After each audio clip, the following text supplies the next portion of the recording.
वसमत शहरातल्या प्रभाग क्रमांक 3 मध्ये रियाजुद्दीन कुरेशी यांनी काँग्रेस पक्षातर्फे उमेदवारी अर्ज दाखल केला. खरं तर ते प्रचारात देखील उतरलेले आहेत. दादा, प्रचार देखील आता अंतिम टप्प्यात येतोय. कोणत्या मुद्द्याच्या आधारे आता या निवडणुकीला तुम्ही सामोरे जात आहे? वसमत नगरपालिकेची जी निवडणूक अंतिम टप्प्यावर आलेली आहे, बरोबर आहे. वार्ड क्रमांक 3मधून मी रियाजुद्दीन निजामुद्दीन कुरेशी आणि इरफान अर्जू हे दोघं आम्ही उमेदवार आहे अ आणि ब मधून. आणि नगराध्यक्षसाठी सीमा भाभी असे 3 पंजे त्या वार्डमधून उभे आहेत. आणि आम्ही त्या वार्डातलं जे काही स्वच्छता, रोड, नाली, एज्युकेशन, जास्तीत जास्त एज्युकेशनवर भर देणार आहे. आणि त्या लोकांची समस्या जे असेल ते आम्ही दूर करणार आहे. आणि पाण्याची सोय दिवसातून एकदा, आता 15 दिवसाला एकदा पाणी यायले, दिवसातून एकदा पाणी येण्याची अशी सोय करणार आहे. मला 10 वर्षाचा अनुभव आहे. मी उपाध्यक्ष बी राहिलेला आहे वसमतचा. त्यासाठी मला जास्त अनुभव असल्यामुळं मी त्या ताकदीनं त्या वार्डात उतरलो आहे. बरं, काय रखडलेल्या समस्या काय तुमच्या प्रभागात? सध्या नाली, रोड, नवीन वस्ती तयार आहे. खान फंक्शन हॉलच्या खाली तिकडे रोड, हे सगळे समस्या दूर करण्यासाठी मी सक्षम आहे. तुमच्या नेत्यावर आरोप होतो असा अब्दुल रहमान यांच्यावर की त्यांनी विशिष्ट समाजाचा एखाद्या ठेका घेतला आहे. त्यांनी 4 कामं सांगावं, मी राजकारण सोडून देईल. कसं बघता? आमच्या नेत्यांनी 4 कामाची पावती दिली. रात्री इतक्या सभेमध्ये 10,000 लोकांच्या सभेमध्ये त्यांनी पावती दिली की मी काय काय कामं केले, अजून पुढं काय करणार आहे. आणि जनतेनं त्यांना 3दा विश्वासानं नगराध्यक्ष केलं. ते कामाची पावती म्हणूनच नगराध्यक्ष त्यांना 3दा केलं ना.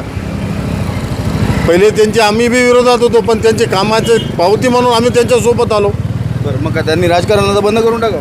नाही, असं थोडं 4 कामं तुम्ही सांगितले ना. आता ते तुमच्यावर ज्यांनी आरोप केला होता राजू नवघरे यांनी, 4 कामं सांगा. तुम्ही विशिष्ट समाजाचा ठेका घेतला आहे, 4 कामं सांगा, मी बंद करून टाकतो सगळं. राजू भैयाचे बोळाची कळी आणि बोळाचा भात, त्यांच्या काय कामामध्ये आणि बोलण्यामध्ये काही तथ्य नाही. फक्त जे बोलतात आणि तसे चालत नाही. तुमच्या नेत्यावर असा देखील आरोप होतो, पाईपलाईन विकली, जमिनी भूखंड काय काय व्यवहार केले, गैरव्यवहार केले. काय जे आरोप करतात त्यांनी ते पाहावं ना, सिद्ध करावं. ते निर्दोष झाले ना त्याच्यातून.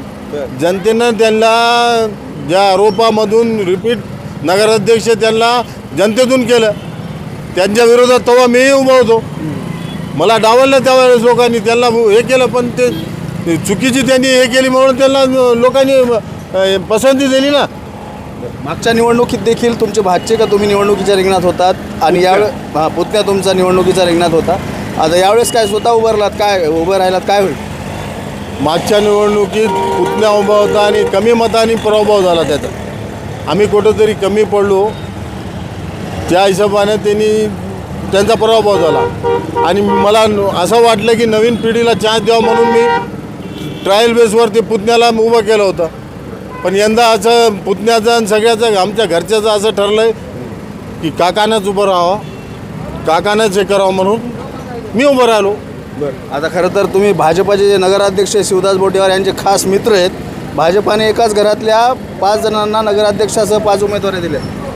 तुम्ही काँग्रेसमध्ये आहेत, ते भाजपमध्ये आहेत. आता मित्र आहे ते, त्यांनी म्हणले नाही, उमेदवारी दिल्यात त्यांनी. हो, त्यांनी म्हटले हो की उमेदवारी काम करणाऱ्या माणसाला दिलेली असती. म्हणजे सर्वात मोठा पक्ष भाजपा, त्यांच्याकडे उमेदवार नव्हते.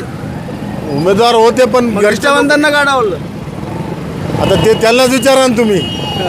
बरं, अजून काय काय समस्या सोडवणार जनतेची? वार्ड क्रमांक 3मध्ये मी निवडून आल्यावर 5 वर्षामध्ये एक लहान लेकराची 5वीपर्यंत शिक्षण हा फ्रीमध्ये करणार आहे. इंग्लिश शिक्षण वार्ड क्रमांक 3मध्ये. आणि तेही चांगल्या क्वालिटीमध्ये, ज्याला बाहेर जायची गरज नाही, 1 रुपयाही न लागता शिक्षण फ्री 5वीपर्यंत. बरं, मागच्या वेळेस जे टेंडर होतं ते भाजपाच्या उपाध्यक्षाकडे होतं, ते नगरसेवक देखील राहिलेले आहेत. कचऱ्याच्या जागी गाडीमध्ये माती दगडं भरले, दांडेकर साहेब म्हणतात माती दगडं भरले आणि बिलं उतरून खाल्ले. आता त्याच्यावर मी काय जास्त बोलूच नाही. पण योग्य आहे काय बिलं उचलून खाणं, माती दगडं भरून गाडी? नाही, हे जनतेनं आता त्याला दाखवायला पाहिजे. हे योग्य तर नाही. जनतेचा पैसा आहे. हे या लोकाला जनतेनं धडा शिकवली वेगवेगळे लढायले आणि यांना असंच होतं आणि जनतेचा विश्वास होता तर त्यांनी सगळे एक मिळून लढायला पाहिजे होतं. हे एकटे एकटे लढायले फक्त यांच्यासाठी की पुढची जे आहे ते त्यांनी मलाई खाण्यासाठी हे सगळे वेगवेगळे लढाई. पण आमचा नगराध्यक्षाचा उमेदवार इतका सक्षम आहे, यांच्याहून फार पुढे आहे आणि तो निवडून येणार 100% निवडून येणार. जनतेचा कसा प्रतिसाद आहे सध्या तुम्हाला? जनतेचा फार चांगला प्रतिसाद आहे. जनता जोरात एकच म्हणते, पंजा तुतारी आणि मशाल. पंजा तुतारी जोरात. नक्कीच आपण पाहू शकतो हे होते रियाजुद्दीन कुरेशी आणि प्रभाग क्रमांक 3 मधून ते काँग्रेस पक्षातर्फे लढत आहेत आणि त्यांचा नगराध्यक्षपदाचा उमेदवार देखील सीमा अब्दुल हाफिज या आहेत. आणि येणाऱ्या काळामध्ये वसमतची जनता नगराध्यक्ष कोण बनणार हे 3 डिसेंबर रोजी कळणार आहे. दिनेश कुलकर्णी, युवा क्रांती न्यूज, वसमत.